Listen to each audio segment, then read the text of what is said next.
mute, please, that would be great. So it is my pleasure to welcome everyone here. We have such a great turnout, so thank you, everyone. It looks like next Friday we will officially be going into phase yellow, which is fantastic news.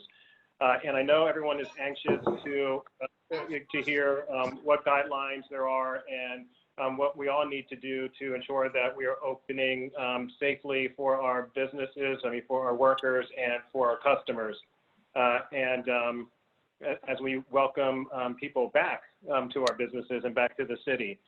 So we have here today Kim Wessler, who's the Senior Health Officer for the City of Lancaster, as well as Marisol Torres, Housing and Economic Development Administrator for City of Lancaster, to provide you with that guidance as we prepare to reopen.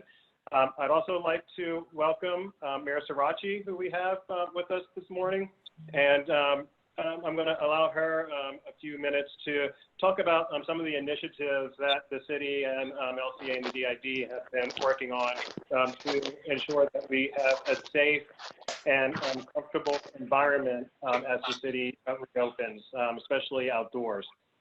So before we get started with Kim and Marisol, I'd like to turn it over to Mayor Sirachi. Good morning, everyone. Thank you, Marshall. Thanks to the Lancaster City Alliance and to all of you for joining this morning. I really appreciate the time. And wanted to give you a quick update about some of the things that we're doing at the city to create a more enabling environment for you all to be able to do business. And this will, this first part of work that we're doing will really affect mostly our restaurants.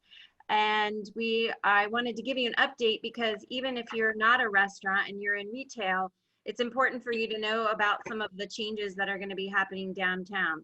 If you are a restaurant on this call, you have been or should have been invited to a conversation tomorrow that will be specific to changes that we're making right now to our sidewalk ordinance, sidewalk cafe ordinance.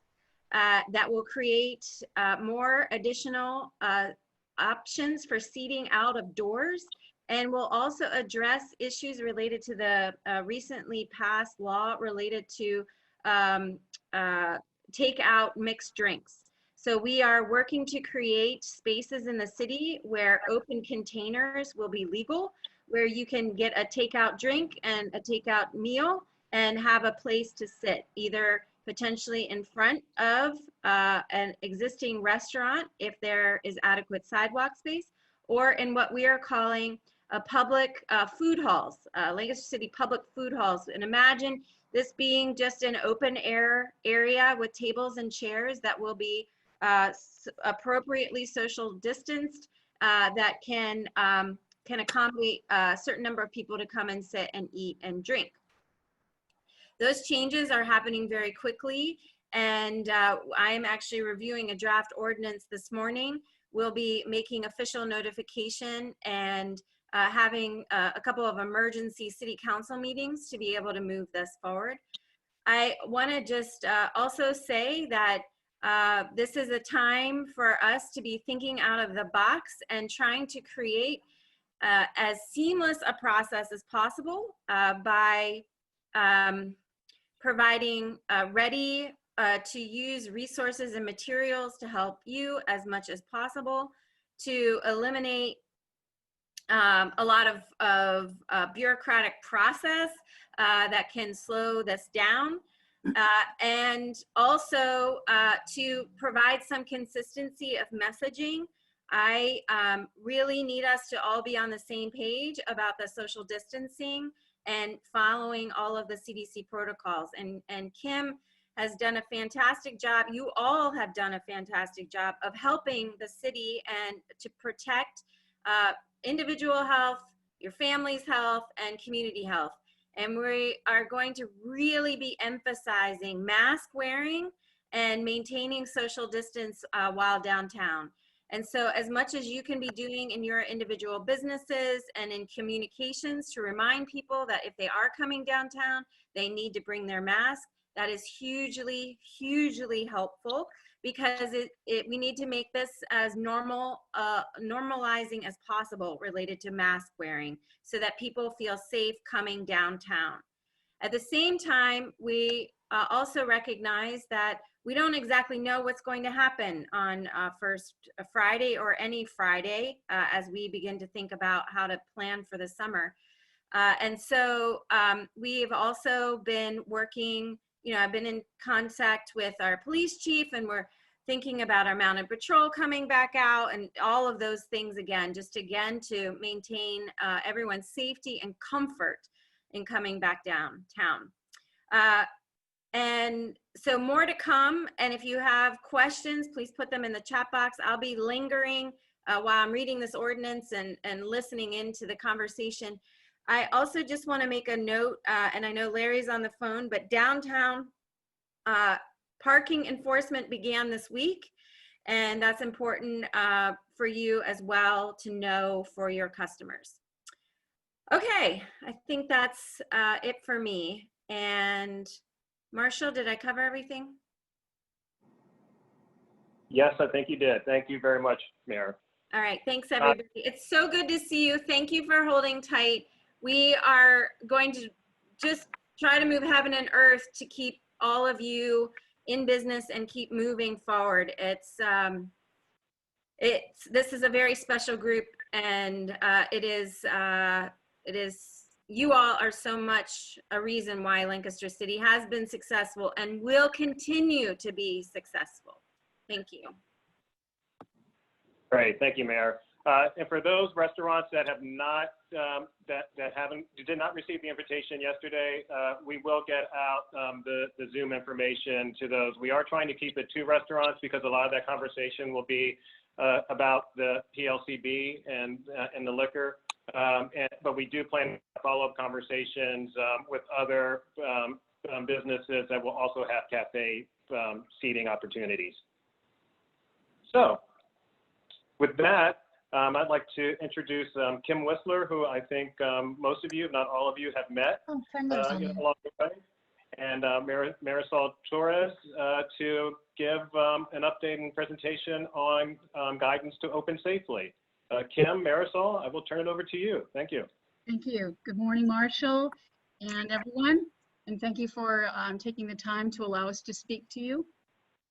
I'm going to discuss some topics on interim guidance, some things that you may be doing, some things you may want to implement. I know that I visited some of you and have had conversations with many of you as we move forward through these different phases. And as you know, things change very often, so I'll try to keep you posted via Marshall with any of the latest information that I receive from the state as we eventually move from the yellow to the green phase. The guidance that I'm going to be providing to you folks in the food service industry will help you to maintain your healthy business operations as well as a safe, healthy environment for your employees while reducing the risk of COVID-19. And also, as we move through these different phases, I would also advise you to check with OSHA as we begin to eventually reopen. The CDC also releases interim guidance in a 3-step series to inform of a gradual scale up of activities regarding operating practices, so you will need to check with that as well as we move on. As far as you're scaling up your operations, consider assigning workers at risk for severe illness duties that minimize their contact with customers and other employees. An example of that would be inventory or answering phone calls. And per the existing FDA food code requirements, employees who are sick should absolutely remain at home.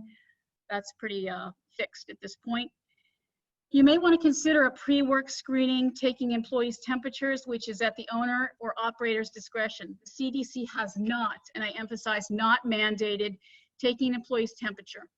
The CDC guidance, as you may know, states the minimum temperature that indicates a fever is 100.4 degrees Fahrenheit.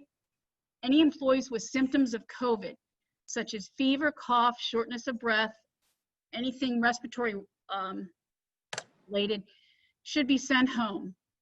And you need to inform those who have had close contact to a person diagnosed with COVID to stay home and self-monitor for symptoms, to follow the CDC guidelines, and possibly contact their primary care provider.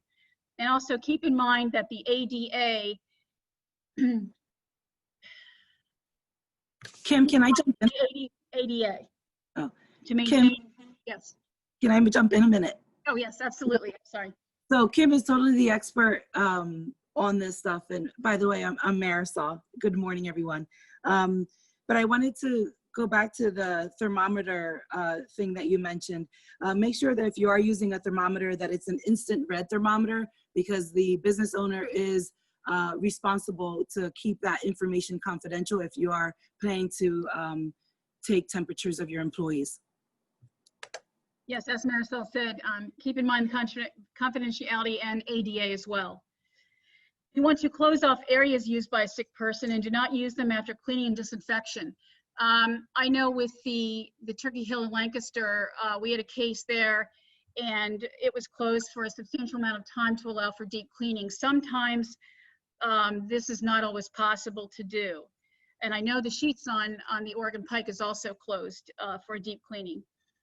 You want to ensure the safe and correct application of disinfectants. As with anything else, you should read the label.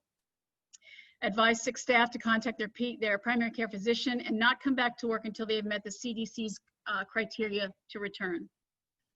Also at this time, you may want to implement some flexible sick leave and other flexible policies that you would develop if feasible. If you're implementing health checks, conduct them safely and obviously respectfully, as we discussed, in accordance with privacy laws and regulations, again, referring back to ADA. Examples of screening models are also available in the CDC's General Business Facts as a guide. But as I said, the CDC has not mandated this. If an employee becomes ill or presents sign of illness, the business owner should identify the signs and follow the policies on when the employee should return to work, and tell the employee, again, to call their primary care physician for direction. If your facility has been closed and you have not been doing any curbside or any takeout at this time, it's especially important that you thoroughly detail, clean, and sanitize your facility. You need to focus on the high contact areas that would be touched by employees and guests, including all the frequently touched surfaces, door handles, workstations, cash registers, payment terminals, tables, bar areas, countertops, receipt trays, anything that may be touched by people. And prior to wiping the surface, you need to allow the disinfectant to sit for a period of time. That also should be on the label directions recommended by the manufacturer. Also, if your staff is unclear, you should train your staff on proper cleaning procedures to ensure the safe and correct applications. And implement procedures to increase how often you clean and sanitize the surfaces in the back of the house as well. And I know we're coming into obviously very warmer weather, and I know the kitchens get so warm, and I think it's going to be interesting to see how masks can safely be worn at this time in kitchens that get above 100 degrees. So I'm sure there will be more of that to follow, directions from the state, which when I receive them, I'll see that Marshall gets them. I would also suggest that you post signage on how to stop the spread of COVID and all the detail that involves. And face coverings absolutely should be worn by your employees and by the people coming in for everyone's safety. I know the mayor mentioned it, and I can't tell you how important that it truly is.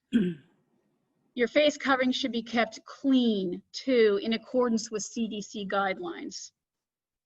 They are very effective and have been effective tools to mitigate the risk from individuals who show symptoms, as well as those who don't, especially in close environments, such as restaurants, where it's hard for people to maintain a 6-foot difference. I know some of your kitchens are very small, and it's going to be very difficult under those circumstances to maintain that distance. You want to avoid all food contact surfaces when you're using disinfectants. Clean and sanitize your reusable menus. I don't know how many times I look at menus and I can see fingerprints on them. That's very important if you're going to be Using paper menus, you want to discard them after each use. So if you're letting somebody take a look at your menu, please see that it's cleaned. Also check your restrooms regularly and sanitize them based on the frequency of use. Make hand sanitizer available to guests as well as employees, and consider touchless hand sanitizing solutions, although from what I understand, they're not as readily available as they once were. At this time too, you want to limit your service to drive-through, takeout, and delivery, or curbside pickup only, as according to the phase that we're going to be going into next week. You want to provide physical guides, such as tape on floors or sidewalks, as many of you have done. I see it a lot of places, and I'm very grateful for what you've done with that. Post signs also to inform customers of food pickup protocols. Install physical barriers, such as sneeze guards, if you have not already done so, and partitions at register areas. People have become very creative with this, and I really haven't seen anything that I've disagreed with. You may also want to consider offering no-touch deliveries and sending text alerts or calling when deliveries have arrived. Instruct your employees in the importance of frequent hand washing with soap and water for at least 20 seconds. And I would be doing this at least on the hour. Also to support healthy hygiene practices for both employees and guests, offer the hand sanitizer that has 60% alcohol, paper towels, and tissues. There should be no personal contact. I know people tend to take their cell phones with them in kitchens. They probably should not be here, be in the kitchens at this time. And people should not obviously be sharing things on their phone with the employees that they're working with. So there should be no sharing of personal items now. Use disposable food service utensils and dishes, which you all probably know. Use gloves when you're removing your garbage bags or handling and disposing of trash, and wash hands afterwards. I often observe people that come in after after taking out their trash and do not always wash their hands and have to be prompted to do so. Do not allow customers to bring in their own containers. So it's avoid using food and beverage containers or utensils brought in by customers. I'm going to stress that. I saw that somebody tried to do that the other day, and that is not allowed. Also, ensure that your ventilation systems are operating properly, and increase the circulation of outdoor air as much as possible by opening screens. That doesn't mean open your back doors, because then you're going to have the entry of insects and possibly mice or rats that you don't want. So you want to make sure that you're doing that and properly make sure your screens are not full of holes. And also, obviously, if you have some screen that you can put down at your door, that is fine too at this time. Also, some of you haven't been using your ice makers, so you want to ensure that all your water systems and features, including your drinking fountains and ice machines, are safe to use after the facility's been shut down for a prolonged period of time. And some things like Legionnaire's disease could be associated with water that could have been retained in something like an ice machine. So you want to make sure that that's properly cleaned and sanitized before you begin to reuse it. I would also, if possible, reduce the number of employees in shared spaces, including kitchens, break rooms, and offices, if you can maintain a 6-foot distance between people. And I know I've seen this in the construction that I've observed in the past couple of weeks. And sometimes, like I said, I know some of your kitchens are very small. You need to do the best that you can with this. Also, avoid offering any self-serve food or drink options such as buffets, salad bars, and drink stations at this time. And I'm going to close by saying follow the 4 key steps. Always clean, separate, cook, and chill. And thank you very much. These are the guidelines that I have up through the yellow phase. So I have nothing into the green phase right now. So that is what I have to offer for you. Marisol, do you have anything to add? Yeah, just maybe some kind of practical things for our businesses, and maybe to reiterate some of the things that you said. But I think it's important that businesses have a plan that they're creating or established to when if an employee becomes sick, that a business has a plan that they're going to follow in the event that that employee becomes sick. So for example, you know, how are you going to communicate with your other employees that this specific employee, you know, may have encountered other employees? How would you let them know? Also, employees may not feel safe to return back to work. So think about your operations. How is this going to affect your operations, your business? You know, is it going to be scaled down when you first open? And some of the health facilities, for example, when they're thinking about social distancing, you know, that's not going to be easy. I think about gyms and how, like, you know, packed they get. So ways to create that social distancing for your members will be important. Posting signage on the outside of your business, informing your customers that if the customer has had any COVID-19 symptoms, not to enter into your business. And also for your employees, offering breaks to wash their hands, providing some type of hand washing station or even sanitizers, things that will make your employees feel safer returning back to work or being at work. Discouraging the use of shared objects like you mentioned, Kim. Ventilation will be important, ensuring that the ventilation systems operate properly and increase circulation for outdoor air as much as possible. And, you know, we just want to maintain a healthy environment for the business. So, you know, I know a lot of this stuff is probably things you've already heard. It probably wasn't new information. But just to begin thinking about how your business will be safe for not only your, you know, customers, but also your employees and for yourself. And that's really all that I had to share. Thanks. There's a question about restrooms. I would clean and sanitize, or make sure that your restrooms are, I would definitely clean and sanitize the handles at the sink on at least an hourly basis. I don't see how it's going to be possible for people to run in there every time somebody may be using the bathroom. However, I would have some disposable wipes possibly in the bathroom for your employees to use if they so choose to wipe off the handles. I would suggest that. When we go into the green phase, there may be some more specific information related to bathrooms and cleaning, which I will share at that time.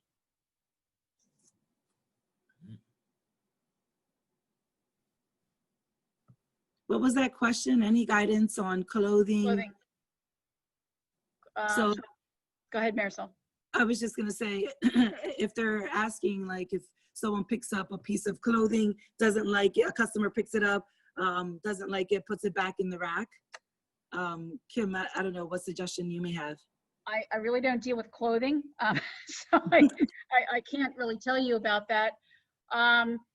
Since it's possible that, you know, COVID does shed, I think that that's definitely a good question, and we will see if we can get you some information on that, if that's okay. That would be great. Thank you. You're welcome.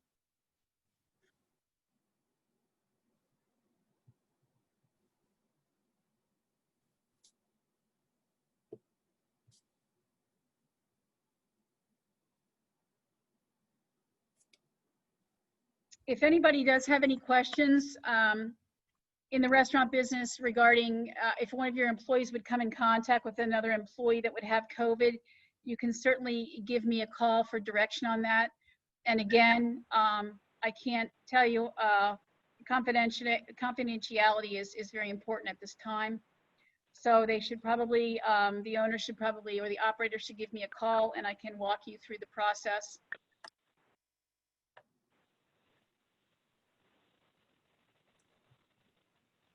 I have just a quick question. I'm not a restaurant, but I was just curious, what do we do if somebody comes in and they don't want to wear a mask? I think you can say you're not allowed to come in.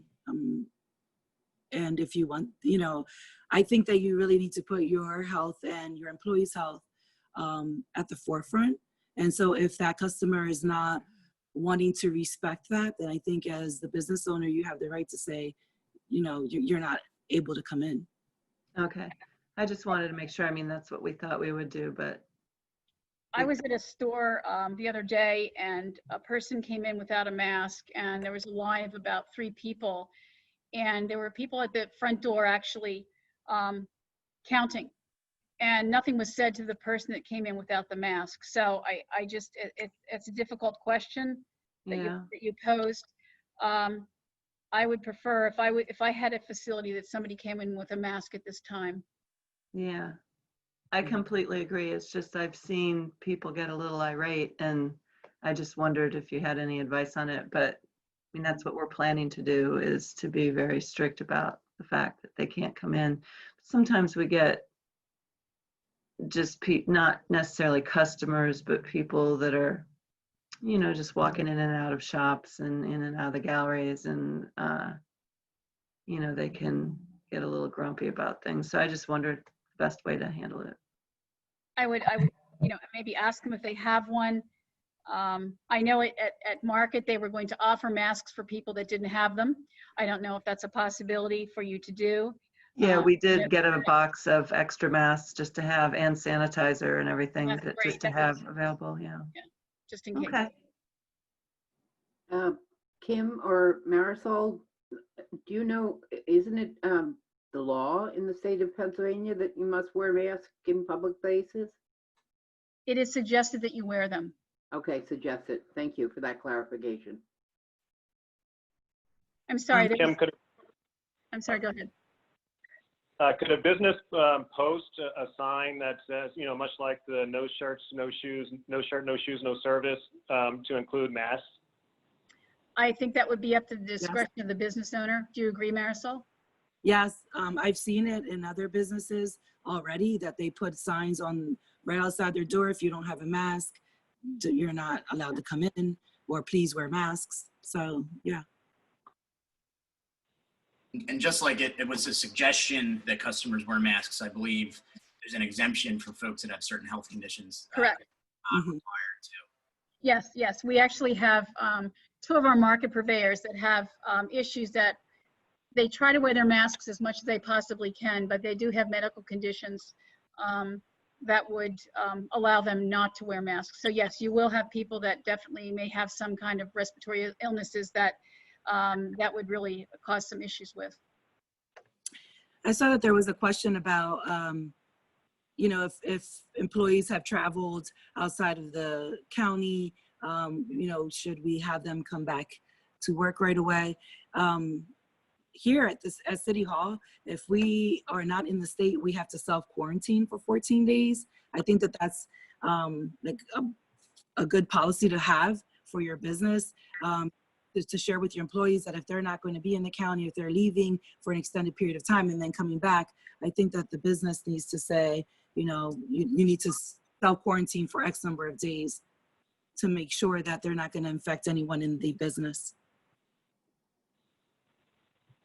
Marisol, it's Megan here. I think my question is also like, for if you have any customers that are going to be coming into like the restaurant, or for us, like we have a gym, is there anything that would be a screening for restricting anybody who has traveled that isn't an employee? That isn't an employee, a customer. I don't know, Megan, because how would you know, are you going to ask everyone that comes in through your doors as far as, if they're a customer? I don't have any guidance on that. I don't know if Kim does, or maybe Marshall. I can look into for you, Megan, if you'd like as well. Sounds good. Thank you. This is Denise. I know that other states that have, some states are a little bit more advanced in their progression based on the virus. Like New Hampshire, for example, their state actually does address that for gyms, that they do ask certain questions and they do restrict people. So I think that you can get some guidance from other states and what they're they're doing as far as their guidelines as well. But we don't have any of those guidelines in Pennsylvania because of the situation that we currently are in. Yeah, I think that there will be more guidance on that as we move from the different phases. May I ask a question? Hi, Debbie. Hi. So I have a question. As the only person I'm the only person who runs my shop. So if I get contacted by a contact tracer that somebody came into my shop who tested positive, then I'm gonna have to close my shop again and quarantine, right? Isn't that I mean, is that how that's gonna work?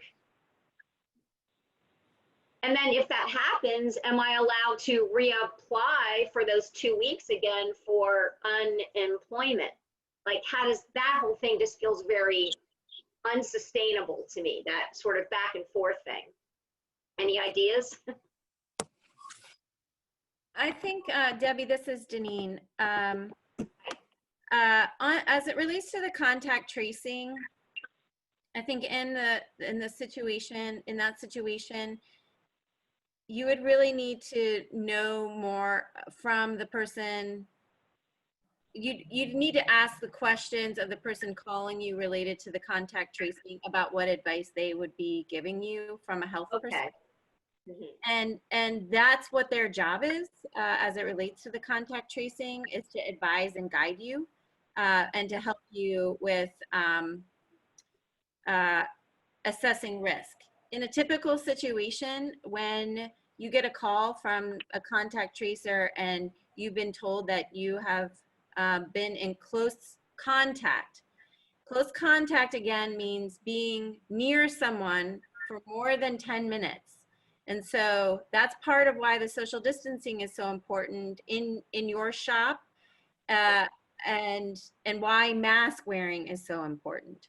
And so this just reiterates the really importance of what we're talking about with, like, no shirt, no shoes, no mask, no service, to protect you from that exact situation.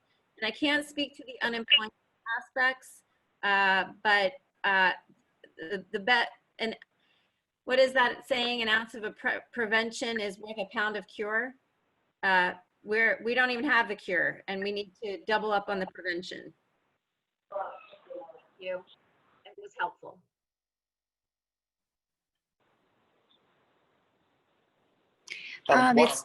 Oh, sorry, go ahead. No, go ahead. I'm Taylor. I'm from Square One Coffee, and I just wanted to say I heard a lot of people mention, the insecurities of saying, like, no shirt, no shoes, no mask, no service. This has been something that we've enforced since we've reopened. We opened our windows and have been doing contactless ordering and serving. And the amount of times that we've had negative responses from people who don't agree with the masks, like Mayor just said, it's 10 times more the people who are grateful for that moment, who witnessed it and said, oh my gosh, they're taking precautions. And the amount of people, the amount of customers that have reached out to us and said, thank you so much for taking that extra step is so rewarding. So it doesn't feel good in the moment when people are like, oh, I don't want to wear a mask. And it's like, okay, sorry, I'm not going to serve you. But it really is worth it. And it feels good to know that we're taking everything we can to protect our employees. So I just really, really encourage you to try it, even though it's hard. And actually, I'll just chime in and say that's exactly the reason we have felt safe going to Square One for coffee through all of this. So just to double down on that, I fully agree. Thank you so much. Thank you all for your support. I know we're all in this together. It's not easy. It's really not. But I know together we can make people feel comfortable coming to Lancaster and supporting our businesses and hopefully get some cash flow going again. And for those of you that have been open, I've been in many of your facilities, and thank you for, everything that I'm talking about, you're doing. And I hope that as other people begin to open, they implement these. There a lot of what I talked about today are things that you should already be doing, maybe not in such as grand a scale, but cleaning and sanitizing your facilities is, obviously very important. And at this time, it's just paramount. So thank you for all of you who have done. I mean, I've been into Square One. I've been at the tap room. I've been a couple other places. I was at Luca. And what's really nice about the masks is, and I think some of you can probably appreciate this, is it covers the beard. So you don't have to wear a beard restraint, when you're wearing a mask. So we were laughing about that at Luca the other day. Those things are just little gentle reminders. So again, thank you all for your commitment. And if I could just add, there's actually a bit of potentially good news here as well. There's a lot of talk about PPE and having to retrofit your businesses. Most of you, if not all of you, should be aware of the county recovery plan that's been mostly spearheaded by EDC and the Chamber. Actually, as we speak now, the Board of Commissioners are hopefully taking final action and approving some components of that plan, which includes providing PPE to businesses with less than 100 employees and free of charge. And they're designed to help for your safe operation. So that would include disposable masks, face shields if needed, thermometers, hand sanitizer, cleaning wipes. They're trying to procure that, and there's going to be more information on how to get access to that coming out pretty soon. But the other big piece is the first phase of a 3-phase sustainability grant. This first phase would be a $10 million grant targeting county-based businesses with 20 or less employees, which are probably most of the folks on this call. There'll be a maximum cap on that, but it's available for working capital costs and implementing public health requirements. So if you're a retailer or a restaurant and you need to install the sneeze guard or the plexi at your register, those costs could be covered through these grants. It's not a first come, first served basis, although funding will be limited, but there will be an open application process, and then there'll be some sort of scoring on a specified criteria. A website portal is going to be available shortly that will provide more information on that.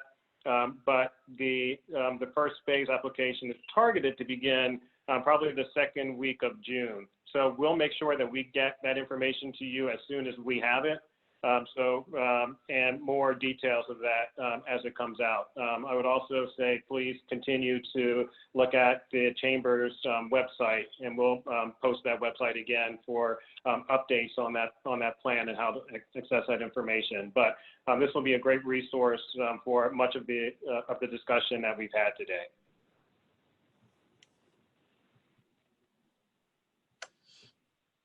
So, any other questions for Kim, Marisol? I did. Hi. It's Hey, Susan. Susan. Hi, Susan. Hey, how are you? Hi, Kim. Hi, Raphael. Susie.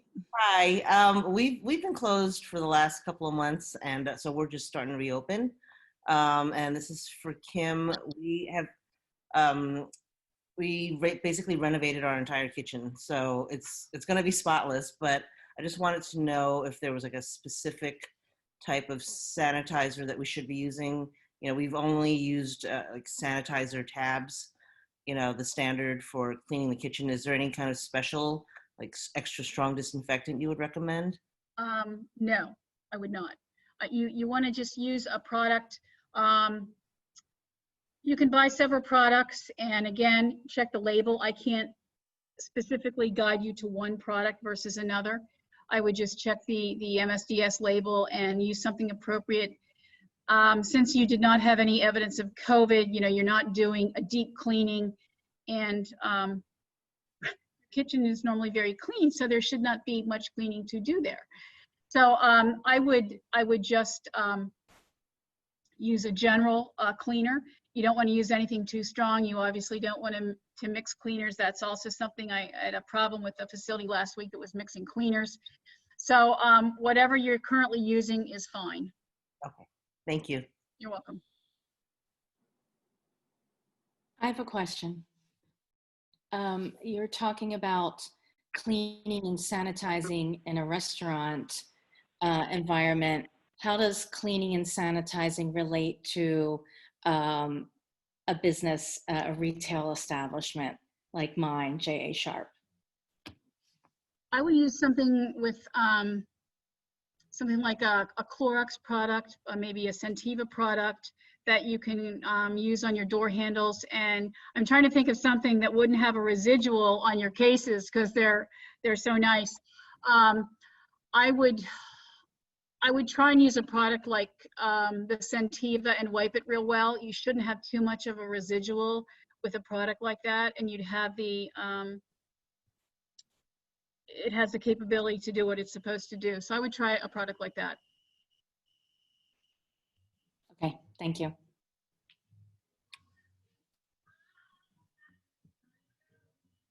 Denise Fessler, do you feel comfortable speaking to that? Sure. I think that can you just introduce yourself and explain why you would be speaking to that? Oh, okay. I work, actually, I am a volunteer at SCORE, and I am also a nurse, and I've been involved with doing some of our education as it relates to safety and the regulations. So we also working and going to be working with other healthcare professionals in that realm. As far as answering your question around sanitation and also with disinfection.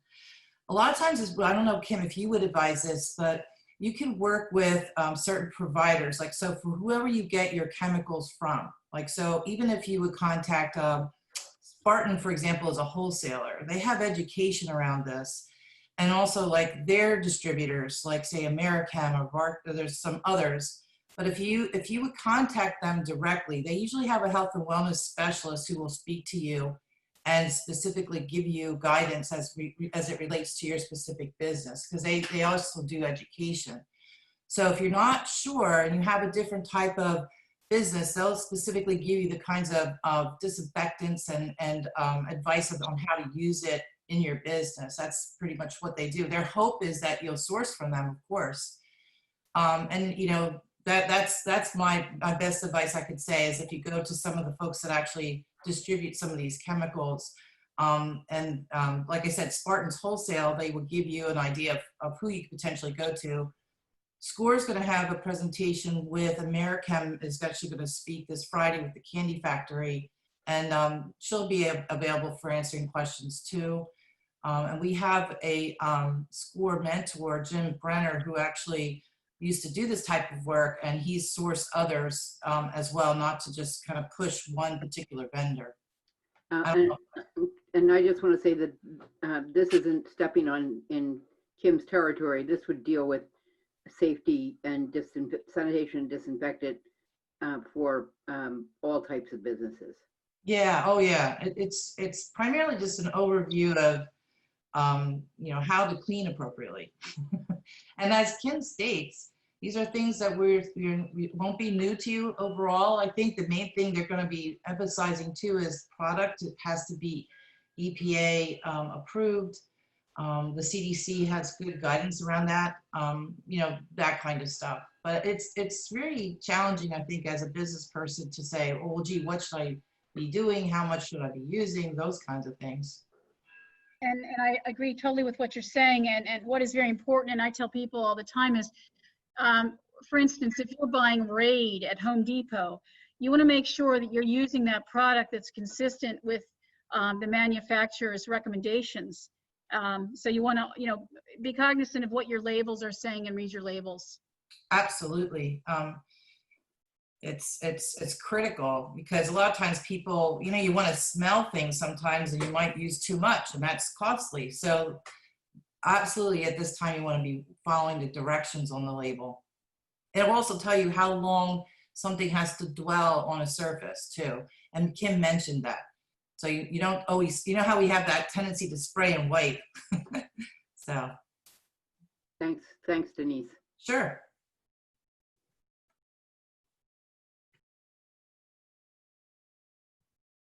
All right. Any other questions? Just one, which is was sent to me by mistake, but wants to know if, for those of us who normally use over-the-counter products for cleaning, if you can provide a list of sources for some of these products. So just passing that on. Is that a question? I think the main thing, the CDC has a link to the EDC, and the EDC has identified those that have the N numbers. So there are some specifics that would be noted. Kim noted too is that the solutions of the if you have Clorox and there's, I think it's like a third to a gallon kind of thing of mixture. That's also on the CDC guidelines and in that recommendation. So I think if you go to the CDC site, you'll get some good advice around what to use.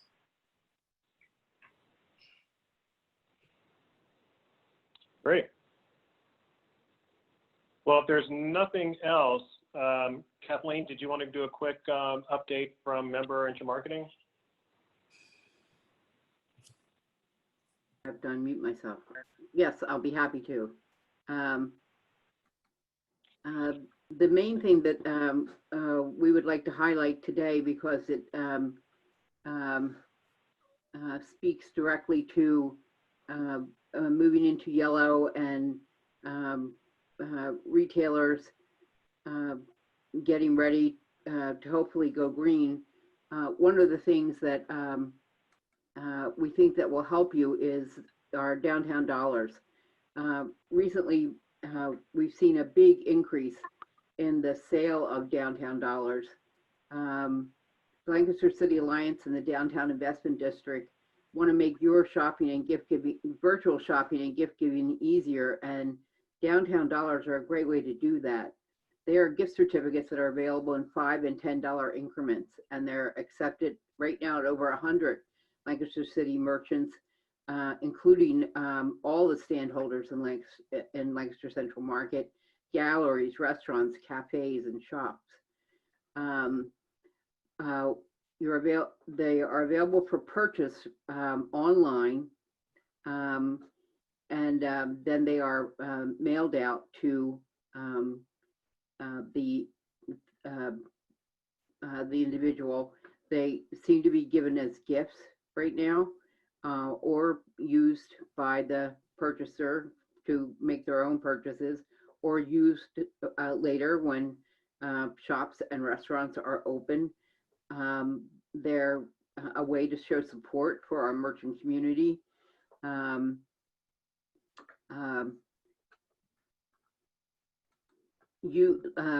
Merchants who are not yet signed up to participate in the program can contact Lancaster City Alliance to become part of the program at info@teamlanc.org. All of this will be in the minutes that we send out to everyone after this meeting. They'll come out in about a day. And there will also be a link to a PDF of all the locations that offer downtown dollars. So I hope that you'll consider it. We'll be promoting it on social media very heavily. And I think that it will be a benefit to all of you. So we also hope that you'll share our social media posts, especially if you accept downtown dollars, and let people know that you do, because people are buying them. They've become very popular, and we suspect that it's a way for people to show support for all of you. Thank you. Great, thanks Kathleen. So it's 10 o'clock. So in closing, I do want to, number one, thank everyone for participating. There's some great questions that if we didn't have the answer to, we will find them and get them to you. There were also some great comments regarding like the discussions that's happening tomorrow with cafes regarding public restrooms and security, and that all of that is going to be discussed as well. So thank you for that feedback. Just as a reminder, there will be more information coming out soon on how you can acquire the PPE as part of the county recovery plan and the grant funding that will become available soon. So we'll make sure that, again, I'll make sure that you all get that as soon as it is available. And we'll also send out a link as a reminder to the Chamber's homepage and website, because that information will be there as well. For those restaurants that did not get the invitation to tomorrow's meeting, please shoot us an email at info@teamlank.org, and we'll get you that link because we would like you to participate. And thank you again to Mayor Sirachi. Thank you to Kim and Marisol for joining us this morning in your hard work as we all work together to move from red to yellow to green. So if there's nothing else, everyone, we'll see you at the next one. Thank you, Marshall. Thank you. Thank you, Marshall. Great, everyone, have a good day. Bye. Thanks, Marshall.